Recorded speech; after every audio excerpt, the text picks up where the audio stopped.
So we are back today with our series A to Z. Today we have got letter K, and my name is Priyansi. I am a counseling psychologist on Lightening the Soul, and we have our guests with us, Mrs. Shalu Bharati, who is also a clinic counseling psychologist. Can you hear me? Yes, I can hear, but Yeah. I think the voice is little not so clear. Okay. Now is it clear? Yeah, better. Yeah. Yeah. Yes. So Hello. I was saying that, yeah, just give me a minute. So she is Mrs. Shalu Bharati, who is a counseling psychologist from Mind Your Mind. And she has been with us today for almost 10 to 11 days. And we have covered the letters. And today we are discussing letter K. Every day we are taking four words from each letter and we are discussing them. So I would want you to please, uh, enlighten our viewers that why are we doing this?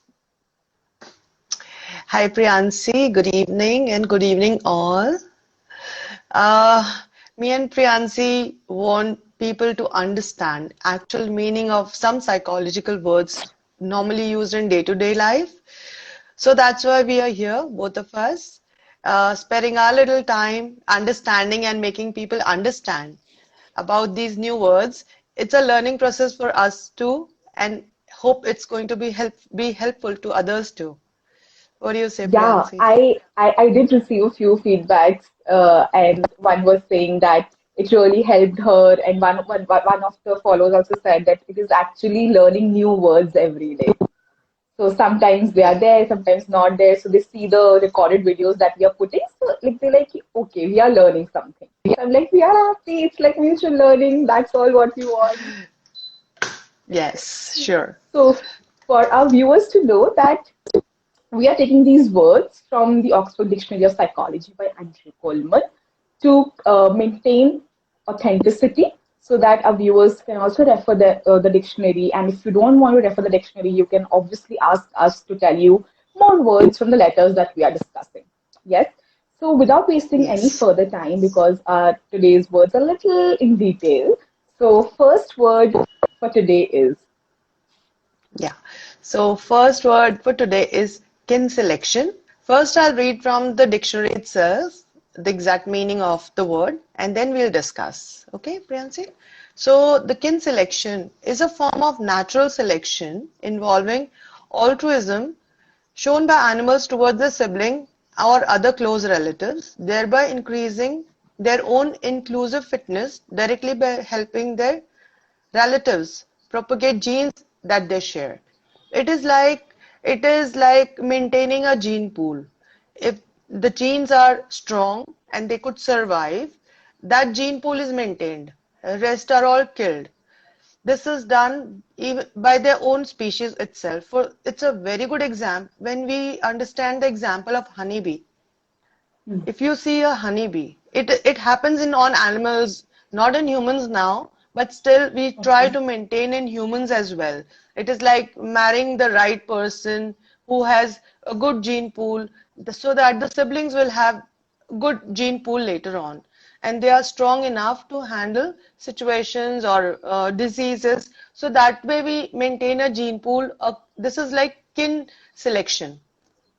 Even the animals do the same way so that their race is maintained. So they grow stronger and stronger so that their race survive. So that's a kin selection. It was given by um, Charles Darwin in 1859 in his book of Origin of Species. So there's a very good example of honeybees. Even honeybees, they show altruism.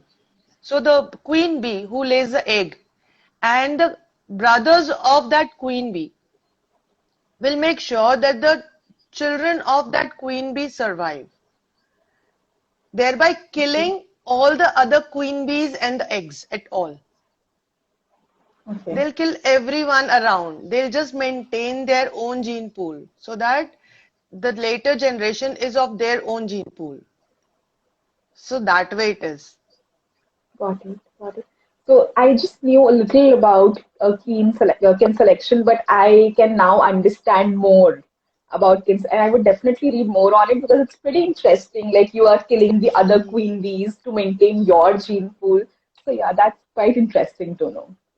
So this is Yes, it basically is very happening interesting. Even only in, in, yeah, sorry, you can speak? Yeah, yeah, I was please. just asking, it is happening only in animals and not in humans. No, it happens in human. It is the way Okay. you marry. Nowadays, people marry according to their choice, but before that, it was done by the parents or the grandparents, and they used to see not this person, but the ancestral race of this person, Mm-hmm. so Got that it. the siblings out of this relationship are healthy and they maintain that Got it. gene pool. Got it. Got it. There was no mixing of genetics from this race to this race, and they used to maintain this. Mm. So that ultimate goal was to have healthier offsprings. Yeah, and to maintain your gene pool, basically. That was the basic Yes. idea. Yeah, yeah. That is interesting to know. Okay, so the second word that we have today is keyword mnemonics. So the dictionary says it is a flexible and effective way of for memorizing long list of items in a specific numerical sequence by forming mental associations with a list of words that are already known or can be generated. So this is basically a technique to memorize new vocabulary. Keyword mnemonics are used so that you can learn new vocabulary, basically. So by new vocabulary can be in anything. If you want to learn more words in English or Spanish, French, Hindi, any language you want to learn, so you can use keyword mnemonics. So so it works like you pick, mix, and you use. So how do we do it? For example, like I want to learn a new word like barrister. Okay, so barrister means lawyer. Now, what I will do, I've picked the word barrister. Now I have to mix it. So barrister somewhere, mixes with bear. Okay, so I will imagine a bear wearing the coat of the lawyer, right? So how am I using it to memorize the barrister's meaning as lawyer? I will memorize a bear wearing the coat of lawyer. That's how I can memorize it. So the keyword that I used is bear. This is how we use it. Like children who are there in preschools, right? How do they remember all of these numbers like 1 to 10? So like 1 can relate it with bun, 9 with wine, lemon, 11. So that's how they learn new things, learning new words. Yeah, you want to add something? Yeah, I remember just one poem out of this. One, two, buckle my shoe. Buckle Three, my four, shoe. knock door. Yes. So this is mnemonics. This is the way children learn 1 to 10. Yeah. So that was the best way. It was done. These mnemonics were used 500 BC as well. Means people were so much Yeah. used to using mnemonics. So it is Right. really So helpful to memorize a lot of things. Supposing you want to have a long list of shopping list and you want to remember everything. So there's a method of loci where you remember yes. the whole list, addressing it on the place of your, everything in your house, like from the door you start till the sofa, and you see, okay, the carrot is on the door hanging, and then you imagine on the table are the potatoes, they're talking, and so this way, as you travel in your own house, you see these vegetables lying. So when you recall them again, you can easily get the whole list in your mind. Right. So that's like another method of mnemonic, which is called as the Yeah, loci, right? Yeah. So in yeah. keyword, like when you want to learn a new language, like suppose you want to learn French, like you know English, you want to learn French or Spanish. So like in Spanish, duck is called as a pato, right? So you can memorize it as like it rhymes with pot. So you can remember it like a duck in a pot. So like pato, pot. You can memorize a word like that by providing it a keyword. So that's how this is like a memory technique to learn better and in an effective way. It's an elaborative rehearsal that we are doing so that information stays in the memory for a longer period of time. Yes? Okay, so Yes, the third yes. word we have is, Third word is kleptomania. I like Uh, it. you like it? Okay. No, no, Okay. I So like the word. What does I don't like that. Okay, so once viewers know the meaning of it, they'll see how you like it. Okay, Yes, so I like the concept about it because this is very well explained here. yes. So kleptomania is a disruptive impulse control and a conduct disorder characterized by repeated stealing of objects not needed for personal use. This is very important, not needed for personal use. There is an intrinsic value with emotional tension before commission of the theft, following by pleasure, then gratification or relief after its completion, and then it is like you feel that person feel not happy with it. Feel of guilt is also there. So there's a big cycle of it. So there is this is not common because it cannot be, easily seen because most of the people who have this kleptomania either are caught or are in jail, but they never Mm-hmm. studied. So Mm-hmm. this is really understudied subject, but this happens. This is a cognitive problem and it is an urge in the brain because of some chemical problems. So it can be treated with the help of medicines or psychotherapy, talk therapy. But this is like impulse that's happening. This is a vicious circle a person is in. So there's a person sees a thing, there's an impulse to take it away. it Okay. it might not be of any use to that person. It is never of any use. But this person can buy it. That person can buy that thing. But that urge is to steal. So the person steals it, feel that pressure coming down, feels satisfied. But once it is satisfied, now there is a guilt because now this person is feeling that, oh, I have stolen something. Sometimes these people, they go and keep it on that same Mm-hmm. place, return the thing, or sometimes they don't return it, but they don't ever use it also. So it is like they feel so much of shame. And because of shame, they don't go and report it to the psychologist or psychiatrist. Either they are caught or they live in shame until they Okay. are caught. So basically, in kleptomania, it is like that. It is like different for different people. Some people might feel guilt, and some might not feel guilt, right? Or all will feel guilt. What is it? Yeah, yeah, because it is an impulse control. The person has no control Ah, on it. So that's why there is right. guilt. There is always a guilt because they don't Okay. do it intentionally. These are Right. not So, robbers. I'm not talking about robbers. right. So basically, for This the is a viewers to know, it is psychological disorder. lifting. It is different from shoplifting. Kleptomania is Yes, it different from is. shoplifting. Yes. Yeah. Even So these can people, they do shoplifting, but when you understand a kleptomanic, you will see this person is sound person, economically sound also. hmm, yeah, Robbers, they are not economically sound, right? So right. they need it. That's for money. They do it.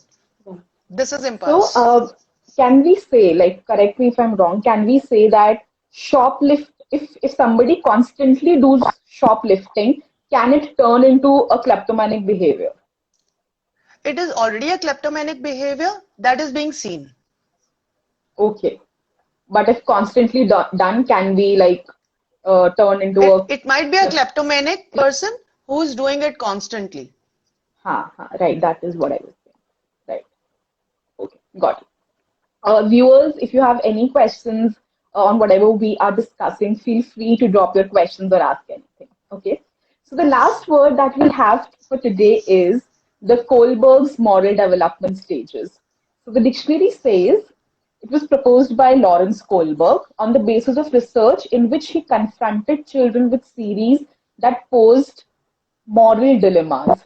So, like, as every human being goes through different stages of life, different stages of development, we have cognitive development, emotional development, social development. In the same way, we have moral development. When we talk about moral development, basically it talks about the rights and wrongs we have in our life. So when a child is born, when a child is an infant, he doesn't have any idea of the rights and wrong. Okay, he cannot differentiate between what is right and what is wrong. But as the child grows up and he reaches for about like 9 years of age, at that time, what happens with him is, funny thing happens with him is that he attaches everything with rewards and punishment. If you are rewarding the child, he feels that okay, it's the right thing that I have done. If you are punishing the child feels that okay, it's a wrong thing that I have done. Here also they don't know if it is actually right or wrong. But if you reward them, they have done the right thing, and if you punish them, they are doing the wrong thing. So this is their idea of rights and wrong and punishment and reward. Then when the child grows up further, comes into the stage of early adolescent, at that time he starts learning from the environment, that what is he seeing in the school, what is he seeing in the family. That time he starts observing. Okay, that time also he doesn't have a code of conduct for for morality, that what is right, what is wrong, but he's just observing. He's seeing around that what are people doing, he's learning from them. And when the child is an adult, at that time, that is the time when he develops a code of morality, that okay, for me stealing is right, for me stealing is wrong, or whatever. Like for different things, a different code of morality is developed. Like we discussed kleptomania, right? So that can also come under moral development, that what kind of morality or what kind of punishment reward were you given when you were a child. Okay, so that can also fall under that. So this is what moral development by Kohlberg is. Yeah, yeah, very well explained. What I came to know about these, there are 6 stages. How a person goes through these moral development. Like from the initial stage, it is punishment and reward. So, and later on, it is like conformity, that you have to follow Hmm. certain rules living in the Certain rules. society. So another is like you have to have law and order. So you should know what it is, how law and order works. So it is like maintaining social order for the self of sake, means self sake. Like it is for your Hmm. own good. So that person understands these laws and order. If I accept, is good for me, so is good for others too. So that way, so prior rights for social contracts. So it is like if someone else's freedom is infringed, so is your freedom is infringed. So giving others freedom, so you in turn you get your own freedom. So that way, then others, so universal ethical principles are taken care of. So this is like the last stage. And Yeah, that the one that I what, talked about. That how. yeah, so it is Yeah. like how universally people accept ethical principles, that they are there. And what I have understood is only 25% of people, they understand just 4 stages. Most of them, they don't understand those last 2 stages, which are very important for self-actualization, to understand it means humanism. Mhm. It's because not everybody has their own conduct of morality. Very less number of Yes, people. yes. Yes. So on that note, we have covered 4 words today: kin selection, then kleptomania, Kohlberg stages of development, and the keyword mnemonic. Tomorrow we'll be back with letter L on the same time. Viewers who all had joined, thank you so much for joining in. And yes, obviously, Shaluji, for joining us and sparing your time with us. Thank you so much. Thank you, Priyansi. Pleasure's all mine. I'm really enjoying every day, every word, Yes, learning new things. It's always good to learn. So yes, stay together, stay blessed, keep learning, yes. and have a good day. Bonjour. Bye. Bye. Bonjour. Ciao.